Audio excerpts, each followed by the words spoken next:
Aura Briguela dinala ang sarili sa emergency room dahil sa matinding sakit ng tiyan at pagsusuka. Ibinahagi ng kapamilya komedyan at aktor na si Aura Briguela ang isang nakakaalarmang karanasan matapos siyang makaranas ng matinding pananakit ng tiyan na nauwi sa emergency situation. Ayon sa kanyang salaysay, nagising siya bandang 8:30 ng umaga na may matinding sakit ng tiyan at tuloy-tuloy na pagsusuka ng dila o acid. Sa kabila ng kanyang nararamdaman, tiniis pa niya ito hanggang alas 10 ng umaga. Ngunit kalaunan ay hindi na niya kinaya ang sitwasyon dahil halos isang oras na siyang nasa banyo at walang tigil ang kanyang pagsusuka. Dahil dito, agad niyang dinala ang sarili sa emergency room ng ospital.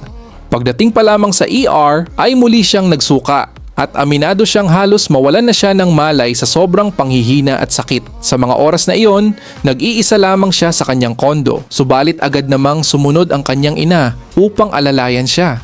Hindi rin umano siya agad nakapagbigay ng update sa kanyang pamilya, ngunit mabuti na lamang at natuntun siya gamit ang Find My feature na naging malaking tulong upang siya ay mahanap agad.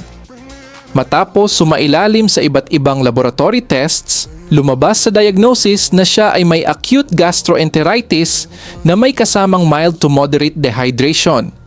Posibleng sanhi nito ang hindi tamang pagkain sa mga nagdaang araw kung saan puro kape lamang, partikular na black americano, ang kanyang iniinom at kakulangan sa tubig. Dahil sa tindi ng kanyang kondisyon, muntik na rin siyang makonfine sa ospital, lalo na't patuloy ang kanyang paghingi ng pain reliever at hindi agad nawawala ang sakit ng kanyang tiyan. Sa kabutihang palad, naging normal naman ang kanyang mga test results.